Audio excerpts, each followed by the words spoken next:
ಎಟಿಸಿಯ ಪ್ರಮುಖ ಜವಾಬ್ದಾರಿ ಎಂದರೆ ಪ್ರಸ್ತುತ ಎನ್ಐಎ ವಿಶೇಷ ನ್ಯಾಯಾಲಯದಲ್ಲಿ ವಿಚಾರಣೆ ನಡೆಯುತ್ತಿರುವ ಸುಮಾರು 19 ಪ್ರಕರಣಗಳಿಗೆ ಸಂಬಂಧಿಸಿದಂತ ಪ್ರಕ್ರಿಯೆಗಳನ್ನು ಎಟಿಸಿ ಘಟಕವೇ ನೋಡಿಕೊಳ್ಳುತ್ತಿದ್ದು, ಈ ಪೈಕಿ ಪ್ರಮುಖ ತೀರ್ಪುಗಳು ಸಹ ಬಂದಿದ್ದು, ಅವುಗಳಲ್ಲಿ ಪ್ರಮುಖವೆಂದರೆ 2007ರಲ್ಲಿ ಜಮ್ಮು ಕಾಶ್ಮೀರ ಮೂಲದ ಬಿಲಾಲ್ ಅಹಮದ್ ಎಂಬಾತನ ಭಯೋತ್ಪಾದಕ ಚಟುವಟಿಕೆಗೆ ಭಾಗವಾಗಿ ಗ್ರೆನೇಡ್ ಮತ್ತು ಸ್ಫೋಟಕಗಳನ್ನು ಸಂಗ್ರಹಿಸಿದ್ದು, ಈ ಪ್ರಕರಣದಲ್ಲಿ ಆರೋಪಿಗೆ ಆಜೀವ ಕಾರಾಗೃಹ ಶಿಕ್ಷೆಯನ್ನು ವಿಧಿಸಲಾಗಿರುತ್ತದೆ. 2012ರಲ್ಲಿ ಆಡಗುಡಿ ಪೊಲೀಸ್ ಠಾಣೆಯಲ್ಲಿ ದಾಖಲಾದಂತಹ ಭಯೋತ್ಪಾದಕ ಚಟುವಟಿಕೆಗೆ ಸಂಬಂಧಿಸಿದಂತೆ ಪಾಕಿಸ್ತಾನಿ ಪ್ರಜೆಯಾದಂತಹ ಮೊಹಮ್ಮದ್ ಫಹದ್ ಎಂಬಾತನಿಗೆ ಈ ಪ್ರಕರಣಕ್ಕೆ ಸಂಬಂಧಿಸಿದಂತೆ ಆಜೀವ ಕಾರಾಗೃಹ ಶಿಕ್ಷೆಯನ್ನು ನ್ಯಾಯಾಲಯವು ನೀಡಿರುತ್ತದೆ. 2014ರಲ್ಲಿ ಪಶ್ಚಿಮ ಬಂಗಾಳ ಮೂಲದ ನಿವಾಸಿಯಾದಂತಹ ಮೆಹದಿ ಮಸ್ರೂರ್ ಬಿಸ್ವಾಸ್ ಎಂಬಾತನು ಸ್ಯಾಮಿ ವಿಟ್ನೆಸ್ ಎಂಬ ಟ್ವಿಟರ್ ಖಾತೆಯಲ್ಲಿ ಯುವಕರಿಗೆ ISIS ಸಂಘಟನೆ ಸೇರಲು ನೀಡುತ್ತಿದ್ದ ಪ್ರಚೋದನೆಗೆ ಸಂಬಂಧಿಸಿದ ಪ್ರಕರಣದಲ್ಲಿ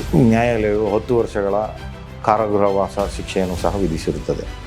2010ರಲ್ಲಿ ನಡೆದಂಥ ಚಿನ್ನಸ್ವಾಮಿ ಸ್ಟೇಡಿಯಂ ಸ್ಫೋಟ ಪ್ರಕರಣಕ್ಕೆ ಸಂಬಂಧಿಸಿದಂತೆ ಹಲವು ಆರೋಪಿಗಳಿಗೆ ಶಿಕ್ಷೆಯನ್ನು ಸಹ ನ್ಯಾಯಾಲಯವು ವಿಧಿಸಿರುತ್ತದೆ. 2013ರಲ್ಲಿ ನಡೆದಂಥ ಬಿಜೆಪಿ ಕಚೇರಿಯ ಮುಂದೆ ನಡೆದಂಥ ಸ್ಫೋಟಕ್ಕೆ ಸಂಬಂಧಿಸಿದಂತೆ ಅಲುಮಾ ಸಂಘಟನೆಯ 3 ಸದಸ್ಯರಿಗೆ ಶಿಕ್ಷೆಯಾಗಿದ್ದು, ಉಳಿದ ಆರೋಪಿಗಳ ವಿಚಾರಣೆ ಮುಂದುವರೆದಿರುತ್ತದೆ. 2015ರಲ್ಲಿ ಬಂಧನವಾದಂಥ ನಿಷೇಧಿತ ಸಂಘಟನೆಯಾದಂಥ ಇಂಡಿಯನ್ ಮುಜಾಹಿದ್ ಸದಸ್ಯನಾದಂಥ ಅಫಾಕ್ ಲಂಕಾ ಹಾಗೂ ಇತರೆ ಸಹಚರರ ಪ್ರಕರಣಕ್ಕೆ ಸಂಬಂಧಿಸಿದಂತೆ ನ್ಯಾಯಾಲಯದಲ್ಲಿ ವಿಚಾರಣೆ ಅಂತಿಮಗೊಂಡಿದ್ದು, ಸದ್ಯದಲ್ಲೇ ತೀರ್ಪು ನ್ಯಾಯಾಲಯದಿಂದ ಪ್ರಕಟಗೊಳ್ಳಲಿದೆ.